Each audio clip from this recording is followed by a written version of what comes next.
So hello and welcome back to Books and Things, and welcome to another Victober video. So today I'm going to be taking you through my hypothetical Victorian novel course. So last month when I did my Q&A video, Vanessa from Jaboski asked me a question which was, if you were a professor of Victorian literature, what would your course syllabus be? And so I had to think about this and then thought too much about this and had too much to put in a Q&A video. So I thought I would do a separate video for Victober. This is my hypothetical Victorian novel course.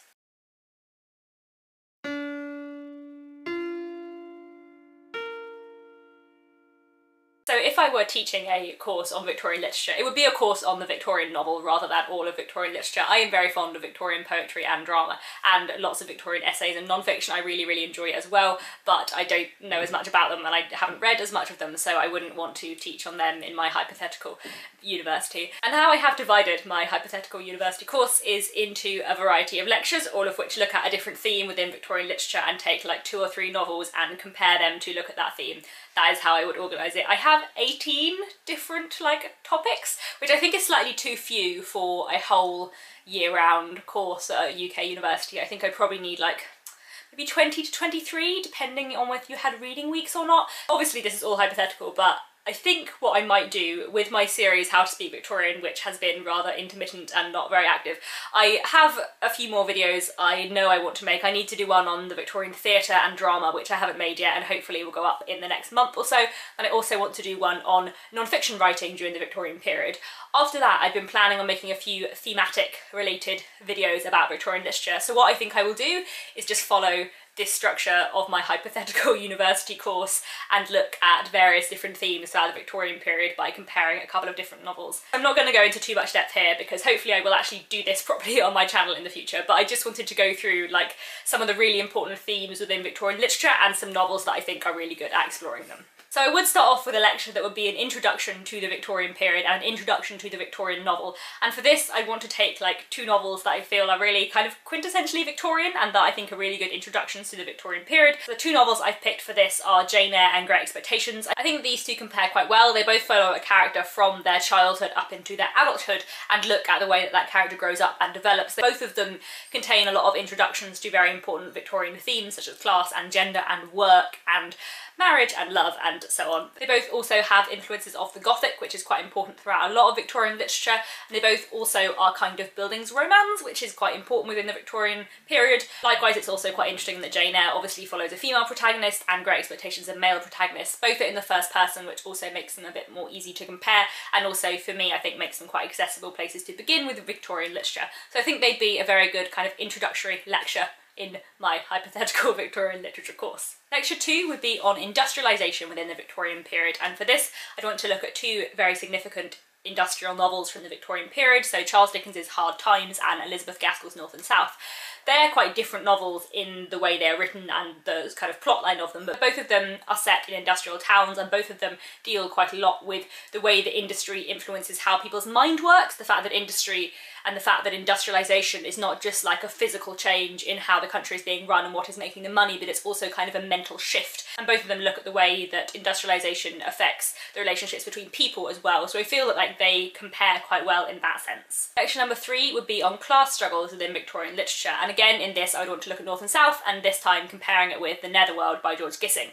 And I would want to take North and South again, even though it had been used in the last lecture, because I do think it's very important in looking at class, and I do think thinking about the ways that industrialisation and class relate to each other in the Victorian period is very significant. In North and South we have a class clash between the workers and the masters, between people like Mr Thornton and then families such as the Higgins who work in the factory. But we also have Margaret, who is of the higher class but doesn't have that much money, so she's educated but she doesn't have the same kind of capital that the Thorntons have, at least for a lot of the book. And so her kind of class position is slightly unclear, which is quite important. And the fact that she befriends Betsy Higgins, who works in a factory, is very significant. In North and South, you do have working class characters, but the main focus is on a middle class family. Margaret, the central character, is middle class. The Netherworld, by contrast, focuses entirely on people at the very bottom of society who are incredibly poor, who are often unemployed, out of work. The North and South is set in the North and deals a lot with class tensions in the North and The Netherworld is set in London and deals with class tensions there. And so I feel like they're both very interesting books to consider in terms of the way that class works and the way that different people feel. And lecture number 4, which is also quite connected, would be on money within the Victorian period. Not on class, but on money and the way that the Victorian attitude towards money changes and how important it is in so many social relations as well as economic relations. For this, I'd want to look at Our Mutual Friend by Charles Dickens, which of course would have featured in my course. Of course it would. And I'd also want to look at The Way We Live Now by Anthony Trollope, which is another brilliant novel. And I think these two compare really well because both of them at their centre have a particular fortune which all of the rest of the characters kind of gravitate towards or are linked by. Both of them are those grand 3-volume, probably 4-volume Victorian novels that have a lot of different characters and a lot of different interweaving plots in which we get to dip into a lot of different people's lives from a lot of different backgrounds, all of whom are connected by a particular fortune. And the way that these fortunes, this money, influences all of the different people in different aspects of these two novels is really interesting, and they compare quite well. I also think that Dickens and Trollope are quite different writers and really interesting to compare because Trollope often prides himself in being like a realist and not being as melodramatic as Dickens. So I think they are two authors that are definitely very interesting to compare to each other. Lecture number 5 would be on the city within Victorian culture and literature. And for this I would be looking at The Netherworld again and Mary Barton. Obviously if I was to actually teach this course I would probably not repeat novels, but for the sake of this video it seems fair enough. The Netherworld is set in London and really explores the way that London is and the effect that London has on people within the Victorian period. Mary Barton is set in Manchester, but also a substantial part of the book takes place in Liverpool as well, so between these two books they explore 3 of the most important Victorian cities, and also Victorian cities that have very, very different characters from each other. And both of them really do explore what it is like to be in a city and what being in a city rather than in the countryside means for the people who are there and the way that it affects their lives. Within Victorian culture, the idea of the city is often affected with like crime and dirt. It's really, really interesting to note in Bleak House, again off topic, that the city is always really muddy. Like in Bleak House, whenever they're in London there is mud everywhere. When they're in the countryside there is no mud. And it's quite interesting that within Victorian literature and culture the city is considered this kind of immoral, dirty place, which it often was. There was a lot of pollution, especially in places like London and Manchester, where there was a lot of industry and a lot of people living in terrible conditions and in terrible surroundings. But the connection that the city within the Victorian imagination has with crime and with immorality and with poverty is very, very interesting to look at, and these two books examine it quite interestingly. And the 6th lecture, following on from that, would be about the small town. So a very, very different Victorian social setup and looking at how that maybe compares to the city, but also how that is explored in its own entirety. I actually have 3 novels for this one, and they would be Middlemarch by George Eliot, Barchester Towers by Anthony Trollope, and Cranford by Elizabeth Gaskell. Now these 3 novels all look at small towns in the Victorian period and really examine how social changes affect small towns, and I think that's done really, really interestingly. One thing that these 3 novels all have in common is the way that gossip and society and the way that these small tight-knit communities kind of damage each other in many ways, and it's very, very interesting. All of the vicious politeness and all of the very calm hatred that goes on in these small towns is very, very interesting. I would say that Cranford tends to be more comical in tone and Middlemarch tends to be a bit more serious, but all 3 of them do use humour as well, and all 3 of them explore these small communities in a really interesting way. Then lecture number 7 would be on the countryside, on the rural within the Victorian literature. And for this I have 2 Hardy novels currently. I would want to look at Far from the Madding Crowd and Tess of the D'Urbervilles. I'm sure there are books not by Hardy which deal with the countryside within Victorian literature, but I cannot think of them. Hardy is at least the most rural of the Victorian authors that I am aware of, and I think to look at his books, even to look at 2 together, really tells you a lot of very interesting things about the way that rural life was changing within the Victorian period. And in Tess of the D'Urbervilles and in Far from the Madding Crowd, both of which look at farming communities, they do also look at the way that technology and industry influences these farming communities and the way that social and economic changes affects how these places and this way of life is changing over time. The next lecture, which I think is number 8, would be on gender within the Victorian period, on masculinity and femininity and the roles of men and women and how they are perceived. And the 2 books I would really want to look at for this would be David Copperfield by Charles Dickens and The Egoist by George Meredith. Both of these books have quite interesting things to say about gender and do quite interesting things with the roles of men and women within Victorian society. The Egoist is very important in the way that it examines the role of women and the power that women may or may not have and the power that men can exert over women the main plot point of The Egoist is a woman called Clara trying to extract herself from an engagement that she realises she no longer wants to be in. And the way that George Meredith explores what marriage often is for women within Victorian society is really, really interesting and really important.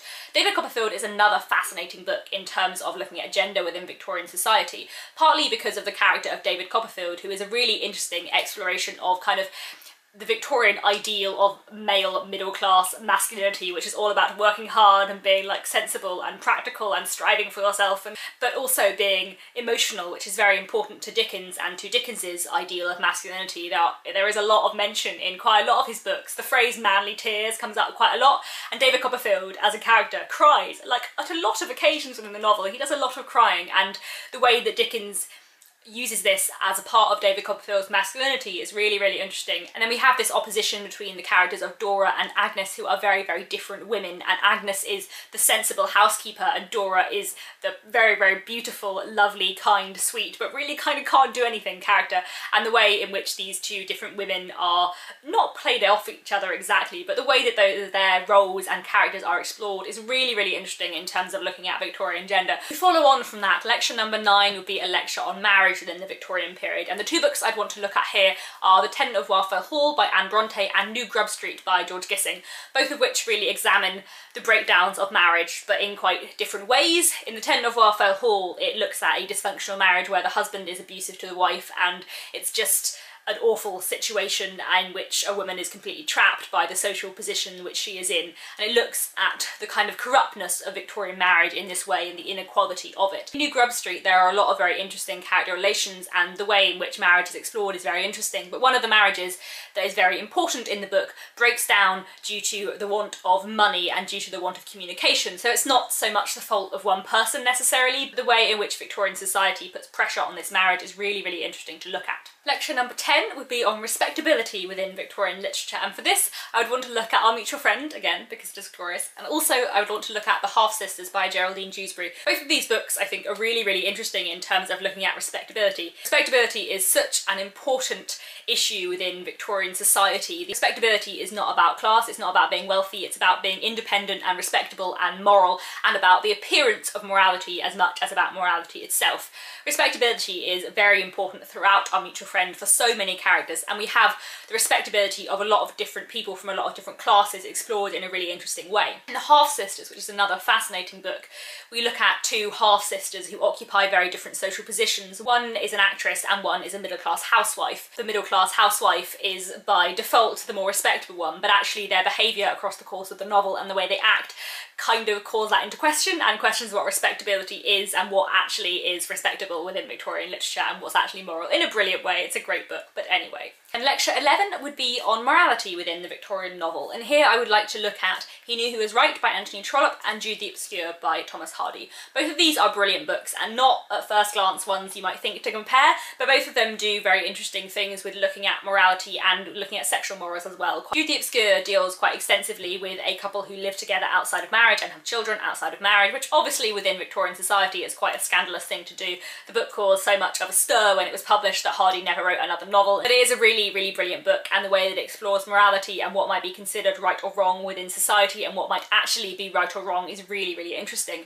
He Knew Who Was Right, likewise, deals really interestingly with morality because it basically follows a jealous husband who believes that his wife is having an affair, and a lot is called into question about whether his actions believing that are moral or not. And it's a very, very interesting book, both looking at the way in which he perceives her to be immoral, but also whether his actions are immoral as well. And for my 12th lecture, which actually leads quite nicely on from morality, I'd want to look at the Gothic in Victorian literature, which is often very connected to morality because the Gothic literature often deals with like moral taboos and so on. Now I have 3 books I'd quite like to look at for this, which are Wuthering Heights by Emily Bronte, The Picture of Dorian Gray by Oscar Wilde, and also Dracula by Bram Stoker.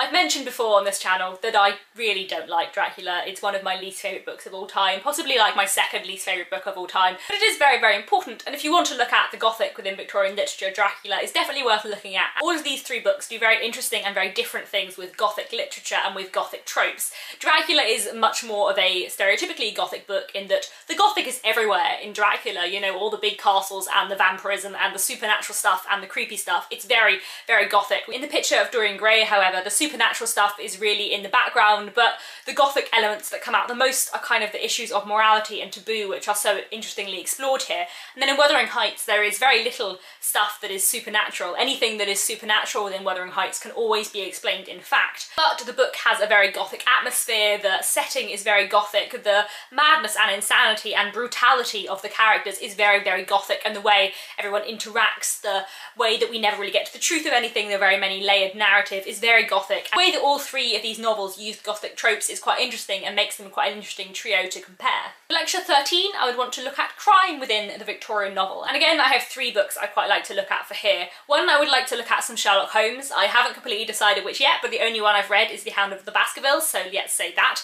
And I'd also like to look at Bleak House by Charles Dickens and The Moonstone by Wilkie Collins. The Sherlock Holmes stories and these two novels both deal very interestingly with crime and both have detective figures.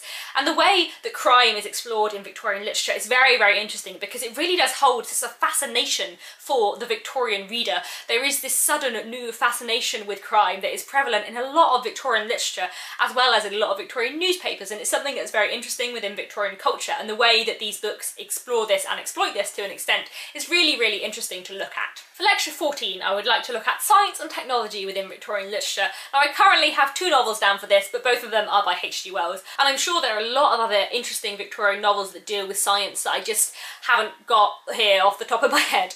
But I think both The War of the Worlds and The Time Machine are both really interesting in terms of looking at science within Victorian literature and with the dangers and power of science and what it might be able to do. Throughout Victorian literature, this growing interest in science and knowledge of science opens up this whole new world of possibilities and dangers, which is something that's really, really interesting. And then quite connected to that, for lecture number 15, I would want to look at evolution and devolution within Victorian literature, which is actually the aspect of science within Victorian literature that interests me the most and I find absolutely fascinating.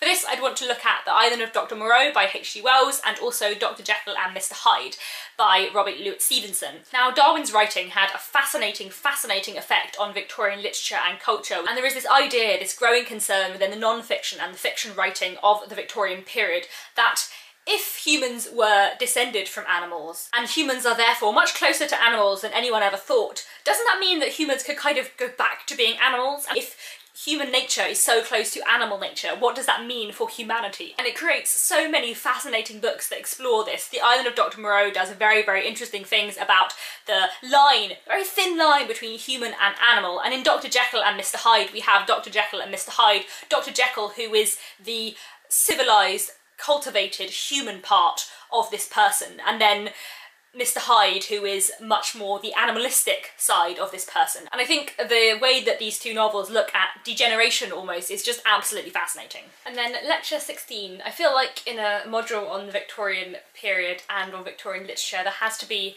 a lecture in there somewhere on the Empire. Unfortunately, I haven't actually read that much that deals with the Empire in the Victorian period, so I think The Jungle Book is one that I have read, which I might look at here, and possibly Heart of Darkness by Joseph Conrad, although that doesn't look at like the British Empire, it looks at like the Belgian Empire. So if you have read many things that deal with the Empire within the Victorian period, please let me know, because I feel like this, if I am to make a video on this in the future, I will need more things for this. In lecture 17, I would definitely want to have a lecture in there on religion within Victorian literature. And two really interesting books I think for this would be Daniel Deronda by George Eliot and Barge to Towers by Anthony Trollope. So Barge to Towers deals with one of the most important and prevalent concerns within Victorian religion, which is like high church versus low church. Barge to Towers deals with this opposition and the social problems that it causes for many people within Victorian society and the complete opposition between various different clergymen that it causes in a really, really interesting way. And Daniel Deronda deals a lot with Judaism within the Victorian period in a very, very interesting way, and